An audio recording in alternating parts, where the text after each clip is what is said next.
All right, folks. So I'm going to go over the things I left out of the YouTube video and teach you a little bit more about institutional market structure. There's the euro dollar daily chart.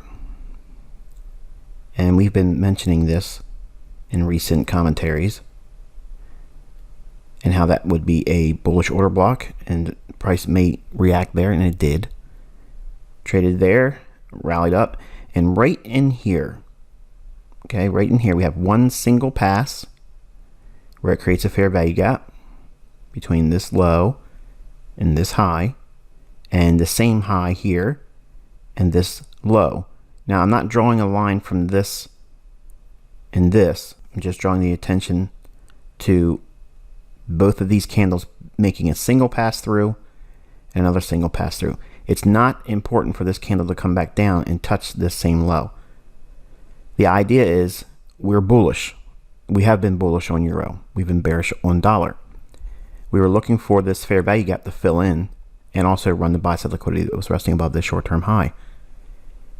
When the market starts trading like this, the very next day, as the market drops down, that gives us an opportunity to be a buyer below the opening price. Okay, below this opening price is ideal, or at or very close to it. So when you see this entry arrow here and the exit arrow up here, you're going to see obviously me getting out before this fair value gap, because I don't want to teach the things I'm teaching in mentorship on YouTube.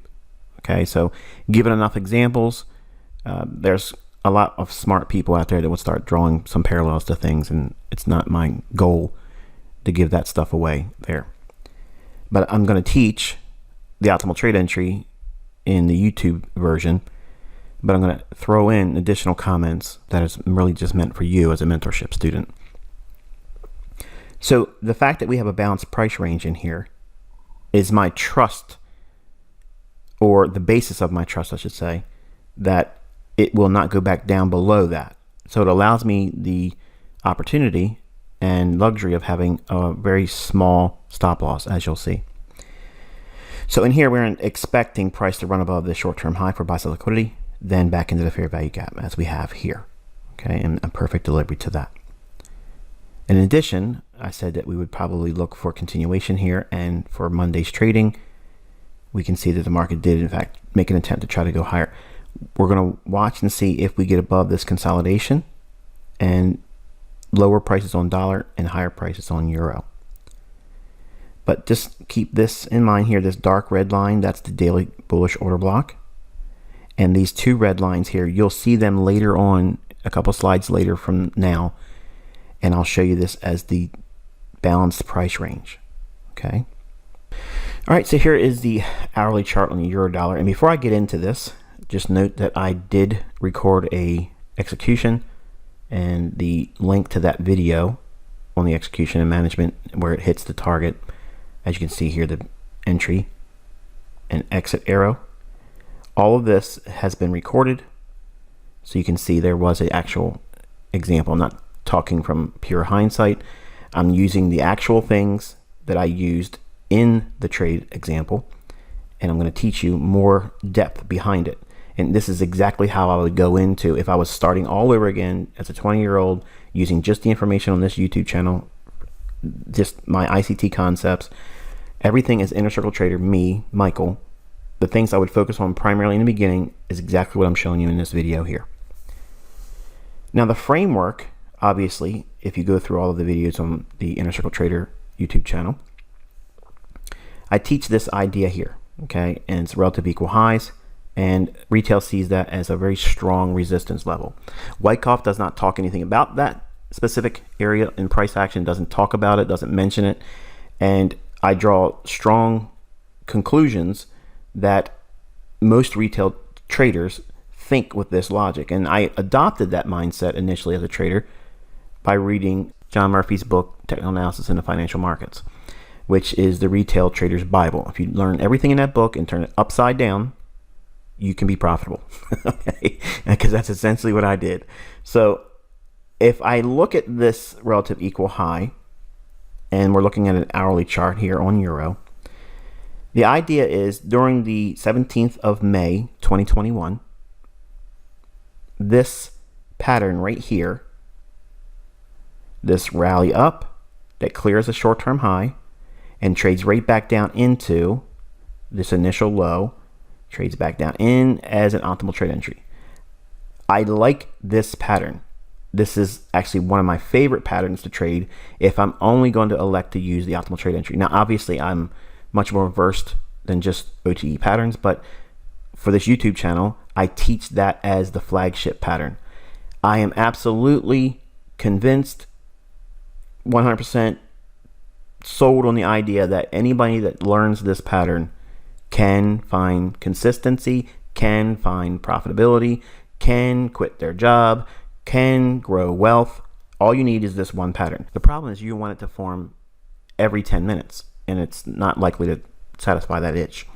So what I want you to notice is the underlying framework is we're in a bullish market, and we have these untapped relative equal highs. Okay, so there's a lot of buy stops resting above that because traders that have rode this down are going to have a buy stop resting up there to protect their short position. And or anyone that's bullish will have a buy stop above that, and it also builds more liquidity for buying. Now, why is that interesting to me if we're trading down here? Because I see a rally from here up and then back down in that did not take this run above these highs. So in my mind, I see this as a bullish optimal trade entry because we have had a shift in market structure above this short-term high. So now momentum's in force on the upside. The retracement back down in 79%, 62% in that area, that's optimal trade entry. Now, it's not just simply the fib level that makes it optimal. It is the fact that we have this underlying framework where we rallied higher, broke a high. We have unfinished business up here, okay? That's buy side liquidity. That's buy stops that have not been adequately traded into. So this retracement back down in, I view that as optimal trade entry. Now, again, I'm showing you an example that I recorded through TradingView. I'm not using the bullish position where it just shows you rectangles and shaded areas. That's hypothetical. That's not an execution. That's not an entry. That's not a management of any position whatsoever. Yes, everything I'm showing you in this recording and also pointing to for the actual recording on May 17, 2021 was a paper trade. For compliance reasons and legal reasons, I'm not licensed to give you trade advice or financial advice. This is just my opinion, and it's meant for you to be stimulated by the idea and go into it and study it on your own, and you draw your own conclusions. If you make money, wonderful, you did it on your own accord. If you lose money, you own that too. Neither of those things, whether it be good or bad, are my responsibility. I'm here talking because I like to talk. If you don't want to listen, fine. If you listen and you do something with it and you hurt you, that's your responsibility to own up to that. If you do something and you make money, take all the credit for it because you took the initial risk. Hopefully we've made ourselves very clear here. But paper trading proves theory. It proves conceptual ideas are valid, and the rules that I teach in this channel are in this specific day and in this specific pattern. But the underlying framework is this hourly pullback right here. Now, in this little short-term turn here, this is also housing a short-term optimal trade entry, but that's on another time frame and another discussion for another day. But as we retraced back down in, the underlying market structure is still bullish. The trend is bullish. The momentum is bullish. Even though it's starting to retrace, a lot of traders would see this and say, okay, we ran above these relative equal highs, and now it's coming back down to go lower. No, the underlying narrative is this is what they're going to aim for. Who is they? The institutional traders, the smart money traders, the non-Wyckoff people. So above here, those buy stops, it's the draw on liquidity. When this retraces, that's your setup. That's the framework. It's bullish. Now, we want to see it trade above these relative equal highs. Now, initially, if I was 20 years old and starting all over again, I would want to take something ahead of these relative equal highs because I'm going to grow as a developing trader, and this is all pantomime and, hypothetically speaking. I'm obviously a developed trader and no longer an early developing student of the market. But I would go into it trying to take an exit just ahead of these highs being taken out. That's what I'm framing here, okay? Even though the arrow up here shows that it's on this candle, don't let that misinterpret where the exit was. The exit was actually below 2180, and it was just a simple 30 pip run. We'll talk about that when we drop down to the lower time frame. But for now, just know that if I was 20 and developing, I would trust getting out just ahead of these relative equal highs, because that would be the first stepping stone to learning how to do partials. Partials are taking partial profits and allowing a portion out before these highs are taken out, and then holding for something that may or may not happen, but it does obviously here in hindsight, you can see it. But I like to teach conceptually and with examples, with logic that is understandable, even though it may be long-winded at times.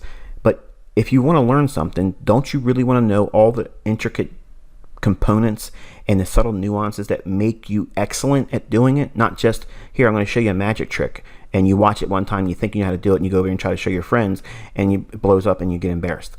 Okay, you don't know how to do what you think you thought you could do. Trading is just like that.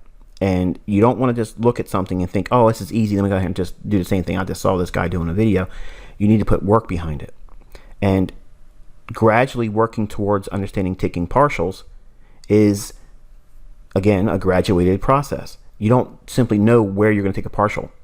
So you want to start initially, and this is how I would do it all over again, is I would train myself to take something ahead of where my actual target was.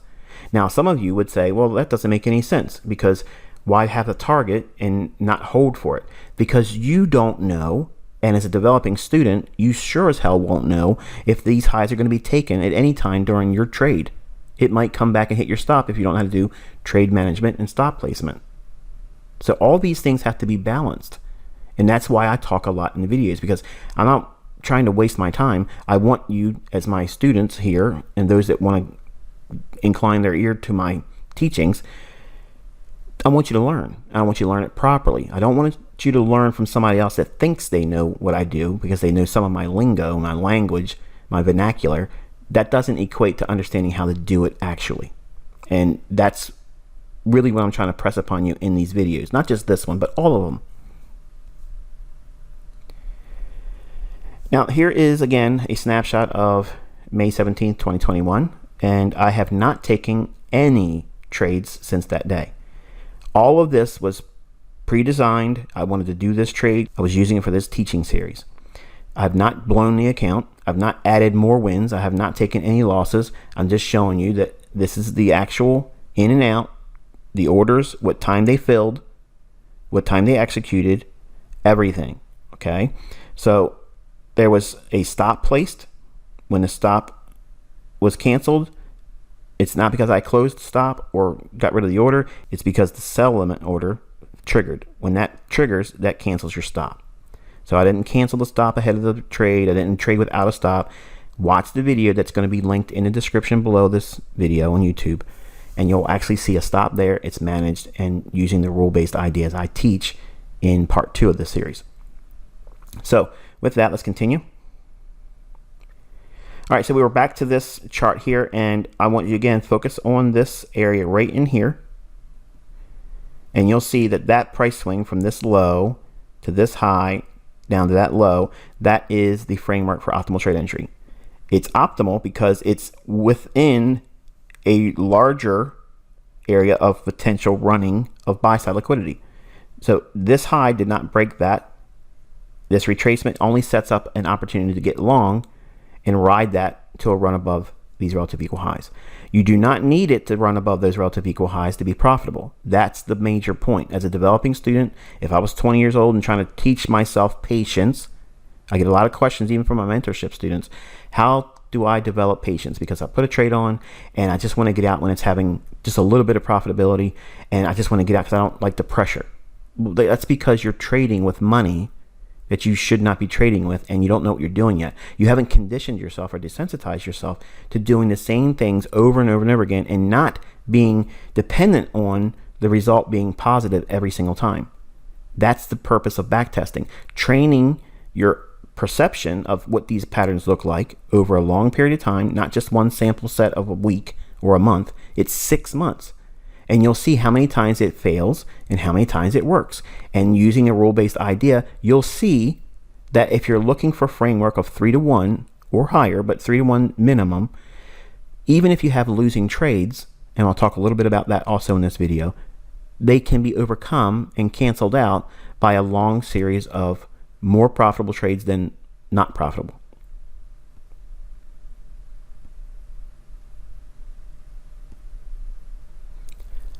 All right, so we're going to zoom in a little bit here, and I'm going to draw your attention to this candle right there. Now notice this candle has another lower candle and another lower candle. So all of my bearish candles are always a black candle. And bullish candles, I represent that with a green candle. So whenever we have consecutive down close candles after a major run like this, that takes out a short-term high. Okay, if that happens, that makes this a high probability bullish order block. Now I'm going to repeat that again. We're in a bullish market structure. We have this level up here that it may reach for. We don't know for certain, but it's likely to occur. This level is that relative equal high on the hourly chart that was shown before I zoomed in. This high being taken out here on this candle, your eye should drop right back down to these 3 consecutive candles. It's high and it's open. Those 2 levels are important. Draw that out in time, and you can see the market does in fact trade back down into it. It overshoots it by a little bit, but that's okay, because if you look at a sample set of different brokers' price feeds, this candle is going to have a lower low or a higher low, and it's going to be slightly off. But it doesn't make a difference, because if you have the high and the open, that's your range you're working in. So how do you use that? You use the highest level and add a couple pips to it for your spread. And if it trades down into that, that would be a bullish opportunity for an entry. I don't require the best entry, because sometimes that doesn't offer you an entry on a limit basis. It might trade just to that level and your limit may not trigger because of your broker's spread. Or it may not go to it exactly and just miss the opportunity, again, your limit order not tripping you into the trade. So you want to use the highest, easiest entry and allow for trade management to work a stop that respects this level as well. So we have this optimal trade entry with a bullish order block, and we're looking for price to run higher. The optimal trade entry is shown from this high, this low, and here's your 62% retracement level and a 79% retracement level. This is just to highlight a oversold condition relative to this range low and this range high. The Fibonacci is not the answer. Okay, it's not the magic, it's not the silver bullet. It's just a graphic visual representation of a short-term oversold condition relative to a specific dealing range. What is the dealing range? The dealing range is this low and this high. It's retracing back down in. Our belief is that it's not going to go below here. Our confidence is that we've done 6 months of back testing. We've seen this pattern over and over again. And with this logic, with momentum bullish, an underlying buy-side liquidity pool that's most likely going to be drawn to, price is probably going to reach up there. Any retracement lower with this structure, and if it's occurring at a time of day between 8:30 and 11 o'clock in the morning, New York time, this is optimal trade entry. Now, that is my pattern. That's my optimal trade entry. That's OTE. Okay, ICT's optimal trade entry has all of those signatures, not just find a low, find a high, and then whatever their 62 or 79% retracement level, if it goes there, it's a buy. That's what trolls and neophytes think. They think that I'm trying to say I invented the 3/4 pullback, okay, or that I invented this. No, I didn't. I never claimed that. Okay, the structure of how I use it and all these things that come together, where it runs for liquidity, all of that together is mine. You don't find that in print. It's not in anything else. No one's talked about it until I mentioned it. And that gets under a lot of people's skin, but I don't care. I repeat it because there's too many new people coming into this business falling as a sucker to all these 20-year-olds that pretend that they learned this from Wyckoff or they invented it themselves. They didn't. So let's take a closer look inside of all this.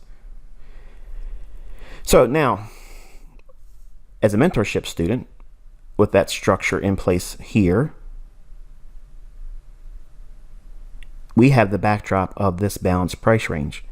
So I'm confident this optimal trade entry is not going to fail and run out this low because we have this behind us. Remember that balanced price range on the daily chart? That's these two levels here. And this is that daily bullish order block. So we have an order block here. It trades down into that. Then it rallies. So what is it showing? Institutional order flow is bullish. We have a shift in market structure that's showing that, yes, we have momentum breaking here. And this retracement back down in is just simply an opportunity to be buying at a discount. So everything here is a go for a buy. Cut through these candles, folks. What do you see right there? That's a fair value gap. Take that range, project it forward, and this high here, project it forward. It refills this area. We had an imbalance. It trades through it and then comes back down in. That is now completely balanced over here. This is the initial rebalance where it just offers downside and then offers upside. But now it acts as what? It's a real support level now. The imbalance here becomes a support level. So that also is what's going on behind the scenes that I'm not mentioning in the YouTube video. All right, so we're zoomed in here on a 15-minute time frame, and the Fibonacci is laid across this low to this high, and the 62% retracement level and the 79% retracement level is shown here respectively. And then we have that optimal trend entry with the order block. So there's a lot of converging things here that line up for something that would be otherwise viewed as bullish. If we look at how price shows this optimal trend entry and then using the level here, and I've shown this in my optimal trade entry pattern recognition series. So if you want to see the levels I have for my fib, you can find it there, and you can also find another alternative way of setting up your fib with the OTE primer. I'll leave it up to you which one you like, but the one that I actually use predominantly, if I'm being honest, is the one I show in my optimal trade entry pattern recognition series. Okay, so that's where you're going to find these levels. We have the short-term high here. When the market trades down in on this candle, I'm entering along. I'm entering on it because we've already seen willingness to want to rally here, and it's trading back down into this down closed candle, which is a bullish order block. So I have a lot of things lining up that post the likelihood of a run above this short-term high and maybe that relative equal high on the hourly chart, which is up here. So there's two pools of liquidity, buy side liquidity here and buy side liquidity here. As a developing student, you are not going to always have the confidence to get out here. That has to be a graduated, learned skill set. But we have a short-term buy side liquidity pool here that if we can run above that and get me 3-to-1 odds, if it pays out 3-to-1, that's good. And then I'll watch and study, does it give me that opportunity to see it runs above this buy side liquidity pool here. This is the relative equal high. This is just the short-term high. I don't need it to go above here to be profitable 3-to-1. My entry's here on this candle, and my exit's here, 3-to-1. I'm risking 10 to get 30. I'm risking 1 to get 3. I'm risking 50 bucks to make 150 bucks. However way you want to slice it, that's what we're working with as a minimum criteria. So I can't take the optimal trade entry trade in New York unless it gives me the framework that if it runs about 3-to-1 and it fits logically in this context like this, if it goes above an old high if I'm bullish, or if it goes below an old low if I'm bearish, and it offers 3-to-1, that's the trade I'm going to take. If it can't offer me that, and say the optimal trade entry forms a little bit higher up and it doesn't really offer me 3-to-1, I have to let it pass. It doesn't mean I won't paper trade it, or on paper I would say I could take this trade and see how it would pan out, but I wouldn't have that much conviction behind the results and attribute that much to it, because it would be a trade that I would never really take or enter. So there's a measure of differentiation between looking at movements in price where you would engage and actually try to enter, which is 3-to-1 or higher, and those that don't quite fit that criteria, but you want to still study and observe it because it further solidifies the need for rule-based ideas, and it will teach you how using 3-to-1 as a minimum criteria, that is ideal because over time, your losses will be overcome by the wins.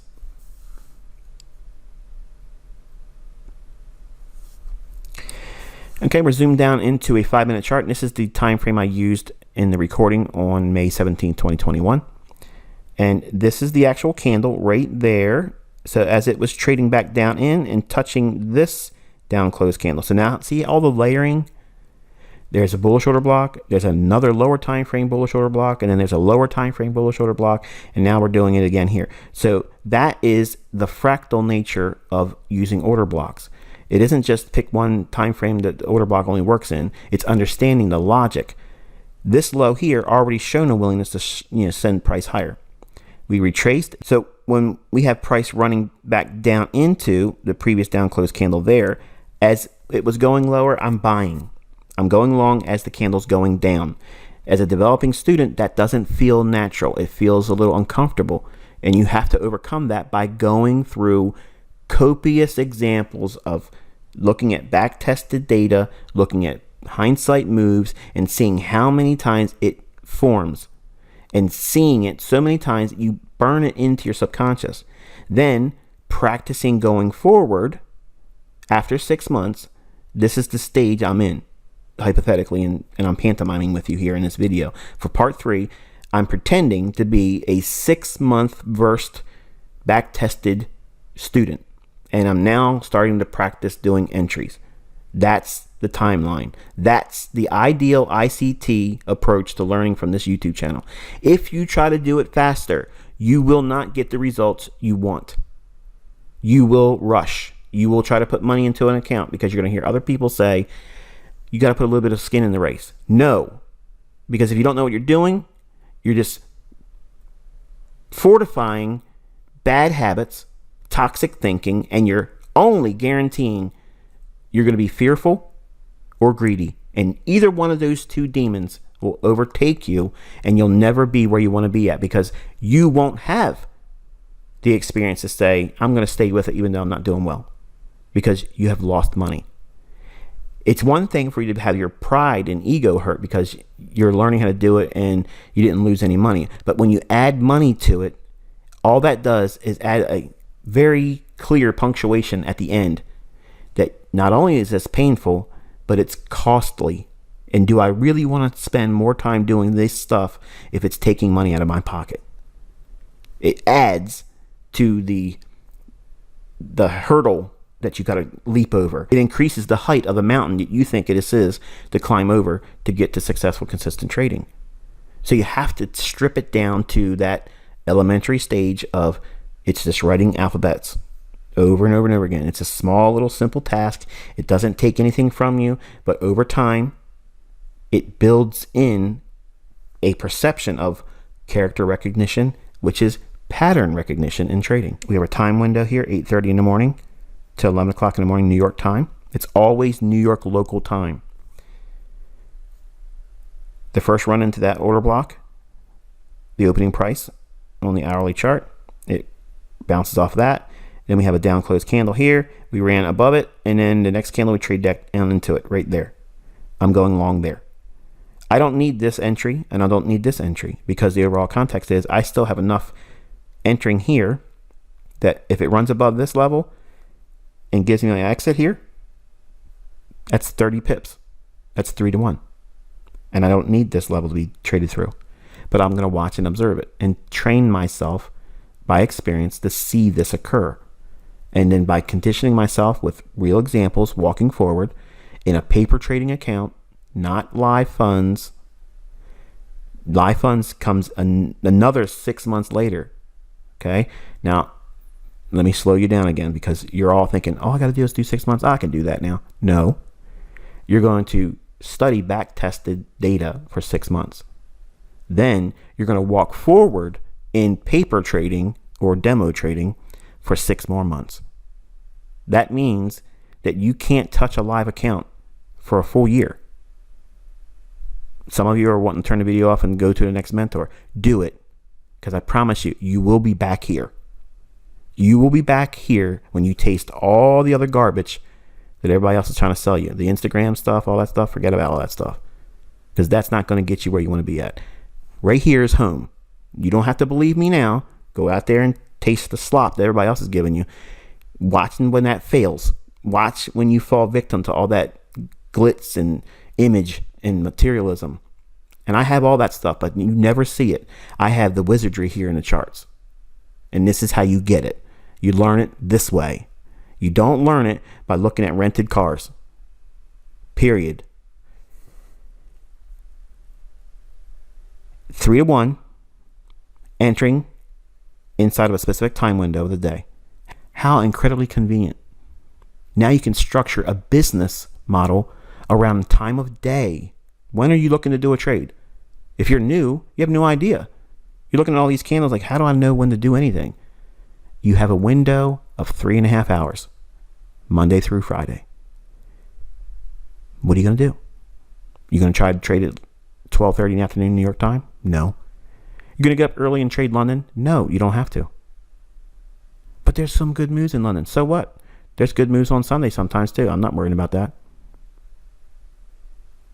It's narrowing your focus to the best of the best of the best.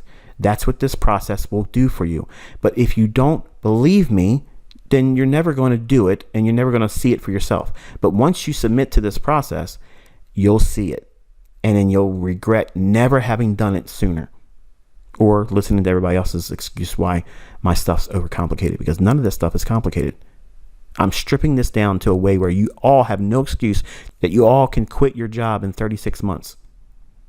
3 years. If you know how to do this and you have 2 years behind you and you invest a respectable amount of money and consistently do it and you have a real nice return every single month, yes, you'll have losing trades. You can still carve out a career.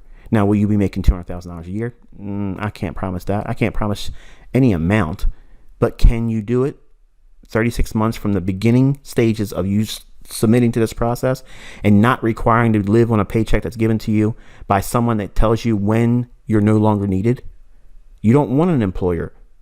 You don't want a job and you don't want a paycheck. You want your own way, your own path. And that's all I'm offering. If you just listen to me, this is exactly how I would do it all over again. And in 36 months, I would be retired again. Nobody else is teaching like this because nobody else is rich. Nobody else has made millions. Nobody else knows how to do it. Nobody else does executions. Nobody else proves this theory before it happens and outlines it like I do. So you're welcome to disagree with what I'm saying. You're welcome to have the opinion I talk too much. You're welcome to have all of these conjectures about why does he not do it with a live account? Why doesn't he do this? And why doesn't he show his cars? And why doesn't he do this and that? Focus on the things I'm teaching you because these are the only things that matter. What I drive and where I sleep has no bearing on how much you're going to make or how fast you leave your job. This process works. And this is exactly what I would do if I had to start all over again at 20 as a neophyte and given this the information that this YouTube channel has. This is exactly what I would be doing. Focusing on this tiny little window of opportunity, specifically on Monday, Tuesdays, and Wednesdays. I wouldn't touch a Thursday. I wouldn't touch a Friday. What am I talking about? The weekly range bias that I teach on this YouTube channel. So if I'm bullish, I'm looking for a Monday, Tuesday, or Wednesday trade between 8:30 and 11 o'clock in the morning, New York time. If I don't get it, I don't trade. If I miss the entry, then I wait. If it doesn't give it to me on Tuesday, then I try one more time on Wednesday. And if I don't get it Wednesday, I don't take any trades that week. I lost nothing. I invested some time observing and watching. But that's experience now I have. If I'm bearish, I'm looking for shorts. Just everything that's shown here, it would be reversed. On Monday, I'd look for a short between 8:30 and 11. Or Tuesday, I'd look for a short between 8:30 and 11. Or Wednesday, I'd look for a short between 8:30 and 11. Thursday and Friday, Saturday and Sunday, they're off days. Now think about that. Think about it. That's 3.5 hours a day. But if you get your one weekly setup that gives you your weekly payout of 3-to-1 or more. Again, it's just the minimum criteria, 3-to-1. You're going to see that there's opportunities that offer more than 3-to-1. It could be 5-to-1, 6-to-1, 8-to-1 in the same day.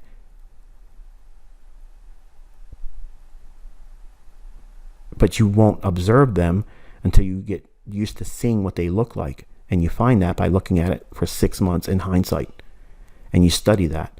And once you get a feel for what it looks like in hindsight, then you start testing it and walking forward with it.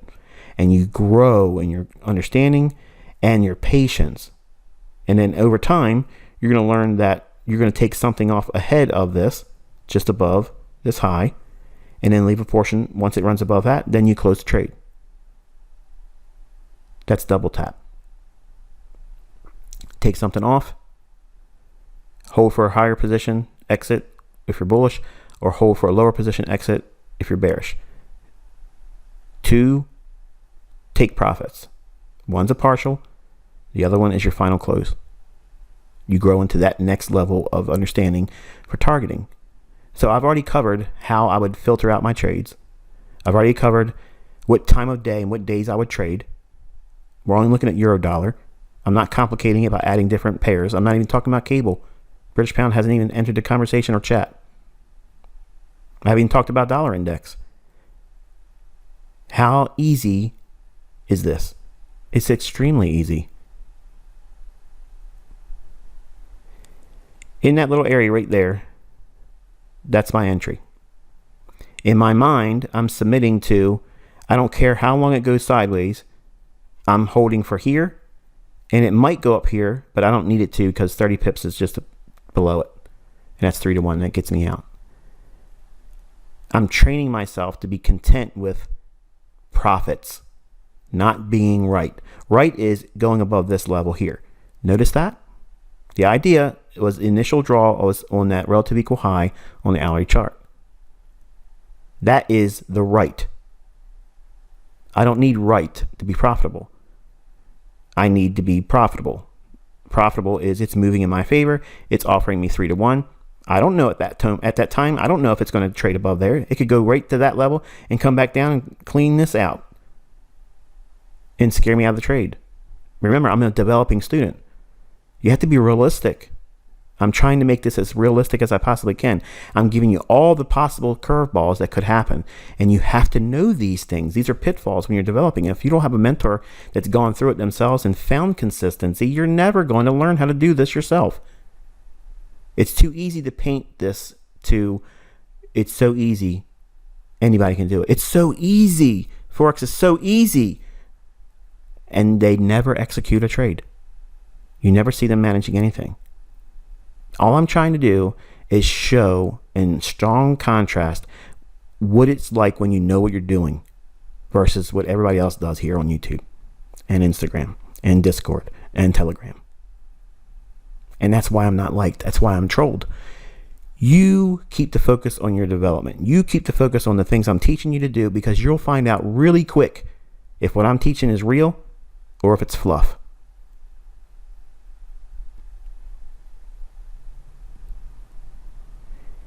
This right here is one optimal trade entry. If you're looking at optimal trade entry alone, this would have been an entry there. I missed this by timing, putting the chart on. I didn't see it as it formed. So when it traded back down in, this order block with this underlying framework here, that's what I was basing it on. Remember, this whole run up here was an hourly optimal trade entry. Then you have a smaller one here. So this is a fractal of what I showed you on the hourly chart. Remember, this is 5 minute now. So this initial run up and then down, that's the optimal trade entry on the hourly. Then we have this small little run here. That's an optimal trade entry as well within a larger one. That's really bullish. But I missed it there. I didn't have the chart open at the time. So when it traded back down in, I'm using this order block because I want to be positioned on the logic that's used from this low to this high to that low. I'm trusting that. Why? Because it's occurring inside of that window of New York session, 8:30 to 11 o'clock in the morning. So this run here, this is the ideal entry, yes, for OTE purposes during New York, because this is ahead of New York. 8:30 starts here, so it's a little ahead of it. So this is the first opportunity to go OTE, bullish, high odds in your favor. And I used the context of the bullish order block there. In the recording on May 17, 2021, you watch me do this one here, and I say this is a live call. That's a buy.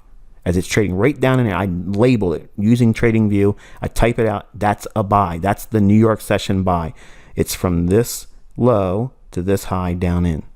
But before that one occurs, you have this one as well. You have this low to this high down in. That could be a buy too. There's nothing wrong with that.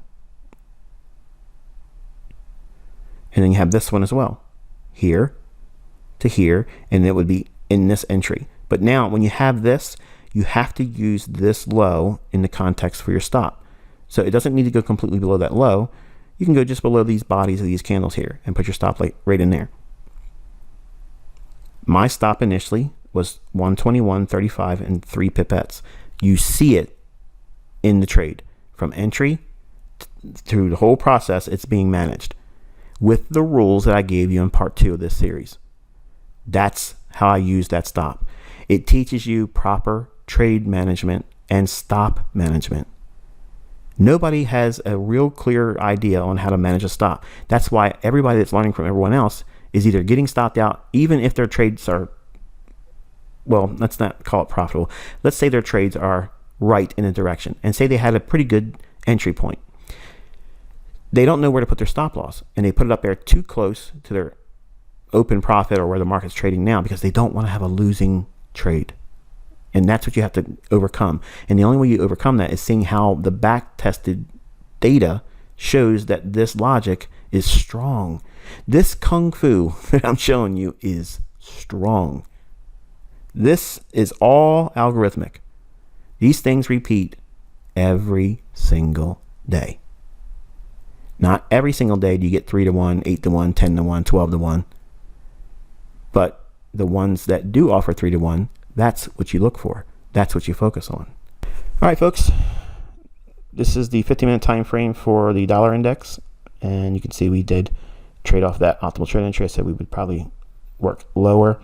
We had a nice little Judas swing here. Ran up buy side liquidity here. Small little fair value gap. Extended out in time. Went a little bit above it. That's fine. That's what it's reaching for. Creates the high of the day. Sells off. Mean threshold of the body. Aim for that. Optimal trade entry here. New York. Sells off. Trades back down into the opening that's left right here when that small little imbalance between this low and this high. Fills that in and then consolidates. Goes still softer on the close, but overall we had a nice respect of delivery on the downside. Euro dollar 15-minute time frame. Nice little wicked Judas swing on the downside. London session. Rallies back up. This area right in here trades up into that and then completely returns back to the fair value gap on the hourly and daily chart. That's the discount low of that. We trade off of that and consolidate into the close. We're going to see if it wants to trade higher. We're basically working with a market maker buy model here, and buy side liquidity resting above here is what's likely to be targeted next. And cable, this one's kind of ugly. We have the breaker here, trades up into that, and it's essentially the consequent encroachment of this tail on the down close candle. Midpoint of that, draw that out in time. Bang, hits it there in London, creates the high of the day, breaks down and has a nice sweep on the sell side liquidity here to the tune of about, what is that, 20 pips or so? We'll call it 41.35. We'll round it to that. 41.35, so that's 10 and 20 pips, and it goes a little bit above that, or below that rather, so about 20, 25 pips. Basically what I teach you here. And once it did that, we rallied back up, and now we're just consolidating. Cable, again, it's been really difficult to get a good read on this one. So the better trading is obviously in euro dollar. So hopefully you found this insightful. Until I talk to you in midweek review, enjoy the rest of your week. And tomorrow will just simply be the PDF daily log entry.